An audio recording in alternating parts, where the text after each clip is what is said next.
Hello student, आज के session में हम नोडल एनालिसिस पढ़ेंगे। नोडल एनालिसिस के लिए दो वीडियो बनाया जा रहा है, पार्ट 1 और पार्ट 2।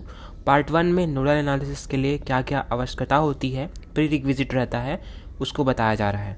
तो ये है पार्ट 1, इसमें प्री रिक्विजिट के बारे में पढ़ेंगे। तो देखते हैं नोडल एनालिसिस।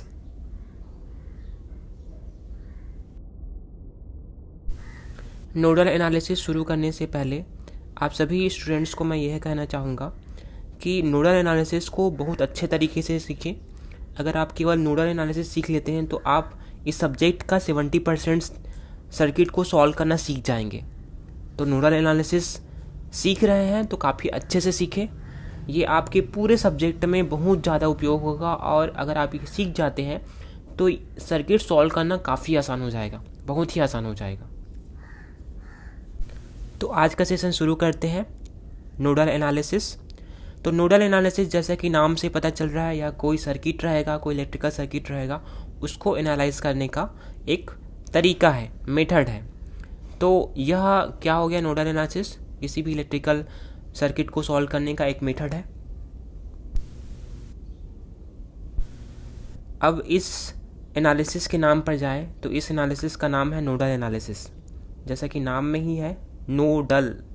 तो ये जो एनालिसिस है वो सर्किट में जो नोड्स रहेंगे उस पर अप्लाई होंगे, उससे रिलेटेड रहेगा।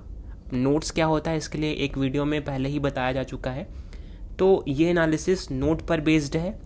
हम इस एनालिसिस में क्या करेंगे, हम सर्किट में जितने भी नोड्स रहेंगे उन सभी नोड पर हम वोल्टेज का मान कैलकुलेट करेंगे।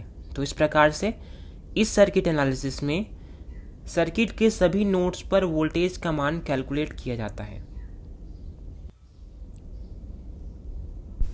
जैसा कि ये सर्किट है, इस सर्किट में 3 नोड है, ए, बी और सी। अब नोडल एनालिसिस के द्वारा हम इन तीनों नोड पर वोल्टेज का मान कैलकुलेट करेंगे। इसके लिए हम क्या करेंगे, जितने भी नोड्स सर्किट में रहेंगे उसमें से एक नोड का वोल्टेज हम 0 मान लेंगे और बाकी सभी नोड्स पर हम क्या करेंगे, वोल्टेज का मान कैलकुलेट करेंगे। जैसे कि इस सर्किट में 3 नोड है तो हमने एक नोड का वोल्टेज हमने 0 मान लिया, उसको ग्राउंड से शो कर रहे हैं, और शेष 2 नोड है ए और बी, वहाँ पर वी ए और वी बी का मान हम क्या करेंगे, कैलकुलेट करेंगे।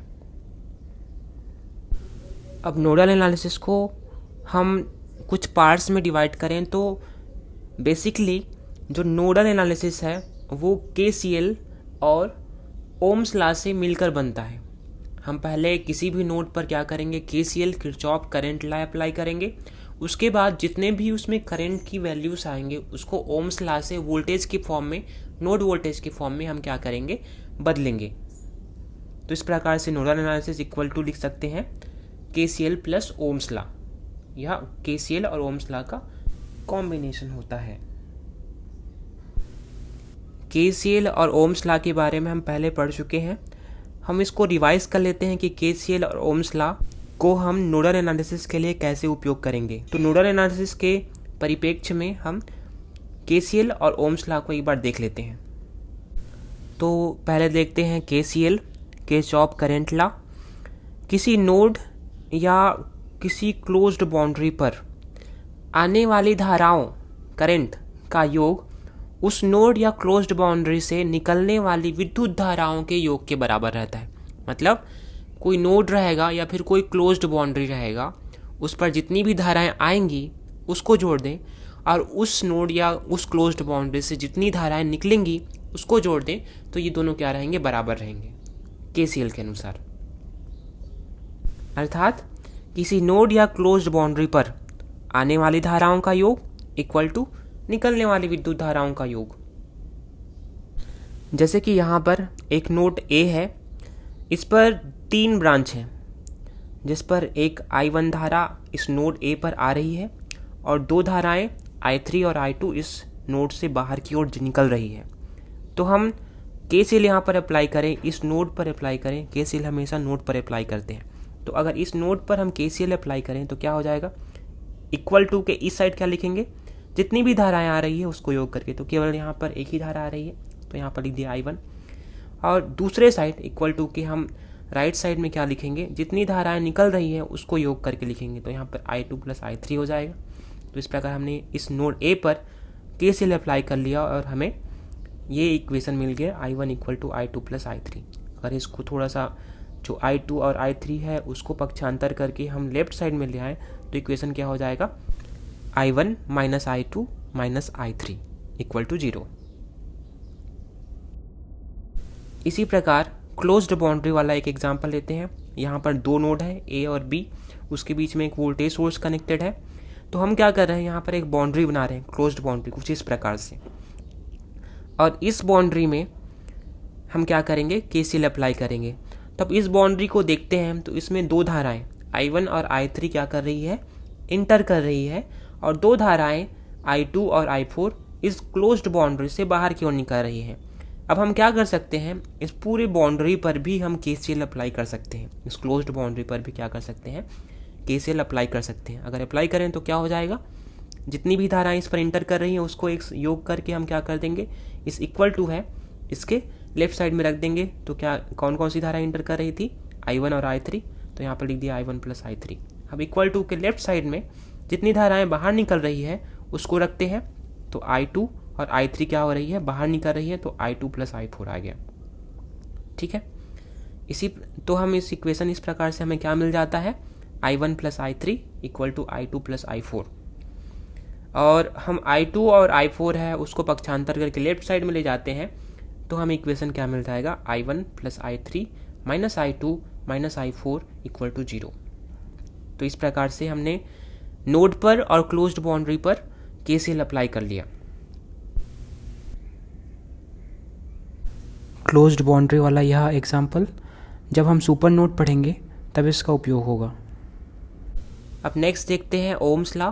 ओम्स लॉ को रिवाइज कर लेते हैं। तो ओम्स लॉ के अनुसार क्या होता था, स्थिर ताप दाब पर किसी चालक के सिरों पर लगाया गया विभवांतर, उसमें से प्रवाहित होने वाली धारा करंट के अनुक्रमानुपाती होता था। क्या होता था, V इक्वल टू IR, या फिर हम इसको I equal to V divided by R भी लिख सकते थे। तो अब हम देखते हैं कि हम नोडल एनालिसिस में कुछ कंडीशन आएंगे तो उस पर ओम्स लॉ कैसे अप्लाई करेंगे। तो पहला कंडीशन ये देखते हैं, जैसे कि यहाँ पर एक रेजिस्टेंस R है, उसके दो सिरे हैं A और B, उस पर वोल्टेज क्या है, VA और VB है। अगर इसमें करंट A से B की ओर प्रवाहित हो इस प्रकार से, तो हम ओम्स लॉ यहाँ पर अप्लाई करेंगे। तो IAB इक्वल टू क्या हो जाएगा, VA minus VB divided by R। ये हमेशा याद रखना है। इसी प्रकार सेकंड कंडीशन देखते हैं, अगर इस रेजिस्टेंस में करंट जो है वो नोड B से नोड A की ओर प्रवाहित हो तो हम क्या लिखेंगे, IBA equal to VB minus VA divided by R। तो इस प्रकार से हमने सेकंड कंडीशन पर भी क्या कर लिया, ओम्स लॉ अप्लाई कर लिया। इसी प्रकार कुछ और कंडीशन देखते हैं। यह है कंडीशन 3, जिसमें एक रेजिस्टेंस एक वोल्टेज सोर्स के साथ सीरीज में कनेक्टेड है। इसमें भी दो टर्मिनल्स हैं A और B। अब इसके बीच में हमें क्या करना है, ओम्स लॉ अप्लाई करेंगे। ऐसा भी नोडल एनालिसिस के समय सर्किट में आ सकता है। तो अगर इसमें जो करंट है A से B की ओर प्रवाहित होती रहे IAB, अब IAB की जगह कुछ भी हो सकता है, I1 I2 ऐसा भी हो सकता है। तो हम यहाँ पर IAB ले रहे हैं, तो IAB इक्वल टू क्या हो जाएगा, VA माइनस VB। अब देखिए कि हम जब VA से VB की ओर जा रहे हैं तो जो वोल्टेज सोर्स का पोलैरिटी है प्लस माइनस, वो क्या हो रहा है, तो हम प्लस से माइनस में जा रहे हैं। तो प्लस से माइनस में जा रहे हैं तो वोल्टेज हो रहा है ड्रॉप, तो हम VB के साथ माइनस V1 कर देंगे और डिवाइडेड बाई R। पहले वाला ही ये फॉर्मूला है, बस हमने इसमें क्या लगाया है, हम प्लस से माइनस में जा रहे थे V1 के, इसका आंसर यहाँ पर माइनस V1 कर दिया। अब फोर्थ कंडीशन देखते हैं, अगर जो करंट है इसी कंडीशन पे B से A की ओर जाए तो IBA की वैल्यू क्या हो जाएगी, पहले जैसा ही VB माइनस VA। अब क्या करेंगे, हम जब B से A की ओर जाएंगे तो जो पोलैरिटी है उसमें हम माइनस से प्लस में जाएंगे, तो वोल्टेज क्या होगा, गेन होगा। तो हम क्या कर देंगे इसमें, plus V1 divided by R। तो इस प्रकार से करेंगे। तो नोडल एनालिसिस में सर्किट में कहीं भी ऐसा आए और जब हमें करंट को वोल्टेज की फॉर्म में रिप्लेस करना रहे तो हम ये फॉर्मूला उपयोग करेंगे। इसको आप कॉपी में नोट कर लें और अच्छे से याद रखें। ठीक है, अब नेक्स्ट कंडीशन देखते हैं।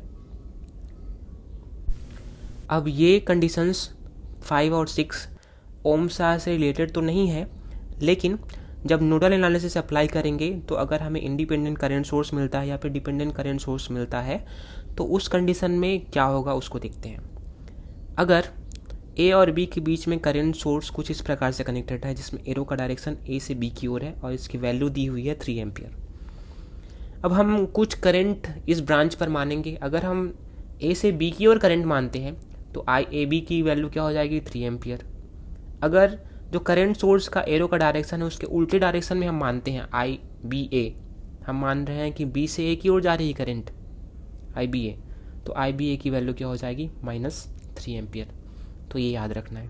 हम जो नीचे यहाँ पर एरो का साइन बना है, नीचे हम जो करंट मार रहे हैं आई ए बी या आई बी ए, ये हमारे मानने पर निर्भर करता है हम किस दिशा में करंट मार रहे हैं। तो उसके अनुसार क्या हो जाएगा I A B equal to 3 ampere और I B A equal to -3 ampere.